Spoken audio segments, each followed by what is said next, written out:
I have made huge progress on my account. Today, I am taking you guys into my dungeons. Hey you guys, it's Cece. Welcome back to my channel. The dungeon that I want to talk about today and show you guys today is actually my Dragon Lair. So this is my Cece Raids account, and between the two, I would say this one has had a easier time getting down through dungeons, and I am still figuring out champions to build, teams I want to use, and I do appreciate you guys with your advice because it has been tremendously helpful. So the dungeon today I'm focusing in on, and I'm super excited to share with you guys, is actually Dragon's Lair. I made a video some ways back when I actually reached stage 25, and I was super excited for it. And the time for it, honestly, not too bad considering. I have it down to 3 minutes and 47 seconds. But I thought to myself, you know what, why not try hard mode just to see how it would go? And you guys, I was actually able to get into hard mode and actually start farming down in here. So stage 1 is kind of where I started, and I managed to do it. And I was like, okay, let's try stage 2. Now stage 2 was definitely slower at 7 minutes, but I did it. So I was like, I'll do stage 3. This 5 minutes. Again, kind of slow, but could be worse. 4, 9 minutes. Yeah, that was a long run. I honestly thought I would fail that one, but I was like, I'm gonna keep going through, keep seeing what happened. 5, I got down to 4, almost 5 minutes, and then I got down to 6, which is around the same time. So if I'm comparing my stage 6 here and I'm comparing this to, say, my normal one here, I mean, it's slower, but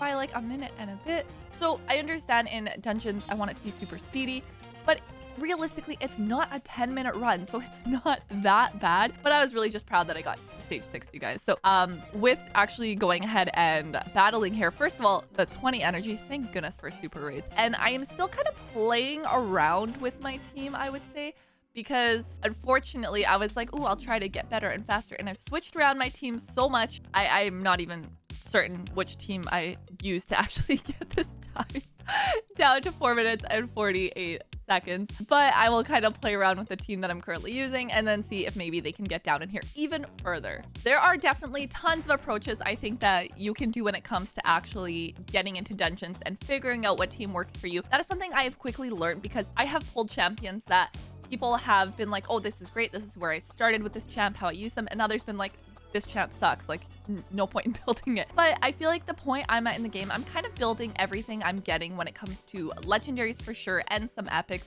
So I've actually been playing around with what champs work for me. So in this dungeon for Dragon's Lair, the strategy I decided to try to go with was poison. That's kind of my focus with everything, is to get poison champs in here. So this is the team I'm kind of working with and playing around with right now. So first off, I do have Thor. He's included in all of my teams, poison or not. He is just a great champion, tons of damage output. He's got the AoEs in there, which really do a lot of damage and do very well. So part of why I brought him along.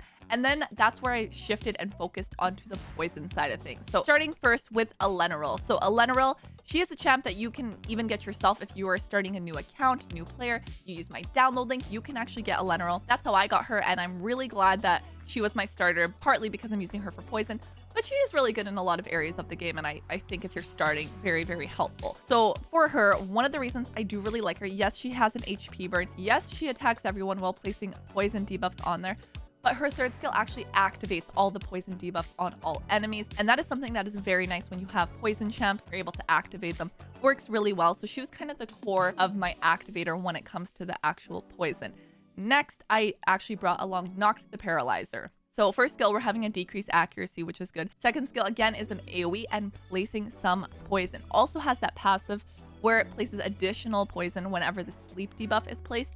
So getting through the waves, you can get some extra poison in here. We also do have ally protection in here and continuous heal buff. Something that's nice to have some support coming out of a champ that I'm using for poison, but now I'm also using this champ to heal everybody. Also has this passive here. Now this is really nice because whenever an ally is attacked while under the ally protection buff, then he actually has a chance of placing the sleep. So again, getting through the waves in there. Also heals this champ and all allies except this champ every time a poison debuff ticks on an enemy. So works very nicely with some of the other champions I have along in here. And then next up, I do have High Keeper Prisma. This one I've kind of been playing around with and bringing along and seeing, but part of the reason is I wanted a good support. So We do have a chance of placing a stun on the first skill, so getting through some waves. We have the chance of actually removing buffs from the target, so actually going into the boss, very nice in here as well. And third skill here is a revive, so I do have a reviver in here. Also increases attack and perfect veil on that ally for 2 turns if they do die.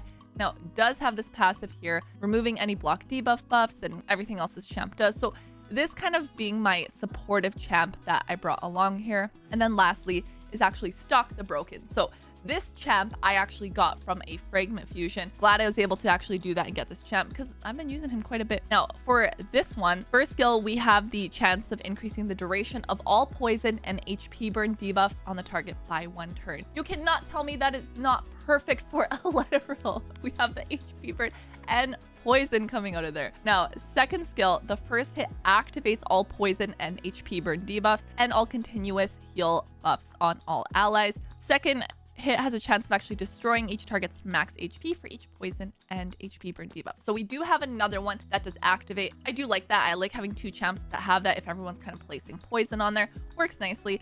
Fills the turn meter of all allies by 20%. It's always nice to get some turn meter. Third skill, again, attacks everyone. Has a chance of placing 2 poison debuffs. If any targets are under HP burn debuff, places 3 poison debuffs and a weaken debuff.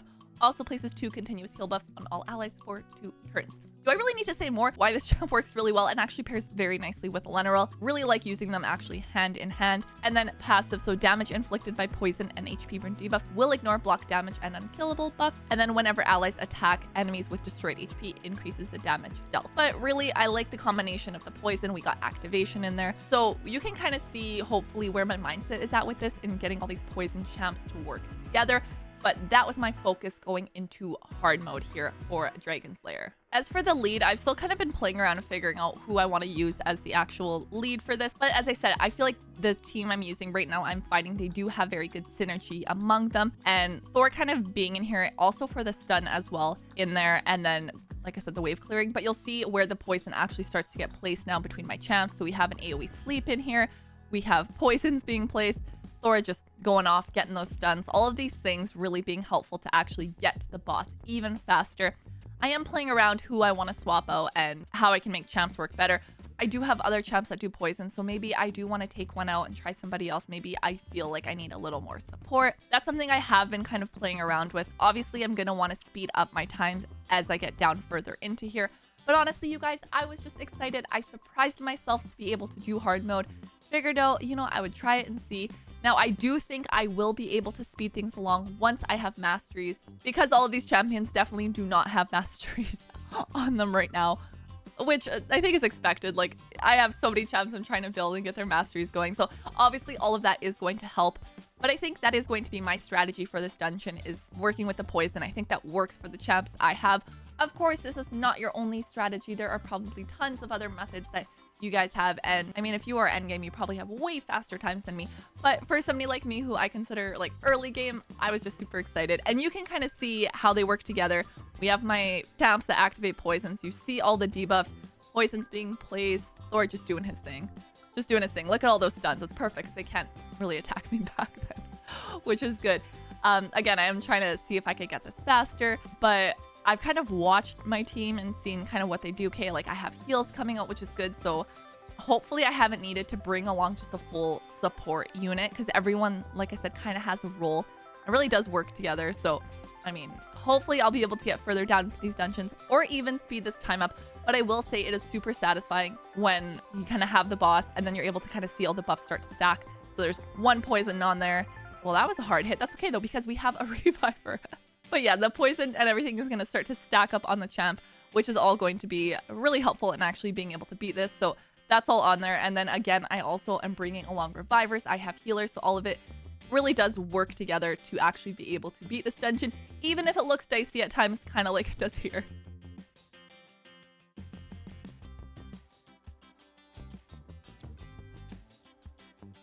So obviously it does not look like the safest run, but I actually beat that time. So now I got it down to 3 minutes and 24 seconds. Now I probably will be able to get this faster and faster as I go along, but I do think the goal is now just really going to be actually getting down further and further into here and seeing how I can do that and what I need to change. So with it being so dicey, maybe I will need a little more support. But like I said, I think as I go along and as I finish off my Great Hall, and I'll show you guys, like I have lots of work to do, and obviously tons and tons of work that I actually need to do in here.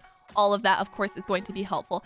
And then going through and actually doing these champions masteries as well, because they're started. Some are complete, but obviously not all of them are complete. So I do think that is also something that is going to make a difference when I am finished all of that. But nonetheless, you guys, I was just super excited to share this with you and kind of do a little like hurrah that I was able to get into hard mode.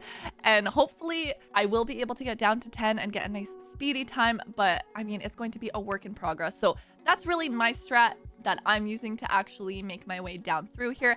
So next, the step is going to be trying to tackle some of these other dungeons. If you download Raid Shadow Legends using my link, I'm actually going to start you off with the free legendary champion on day 1.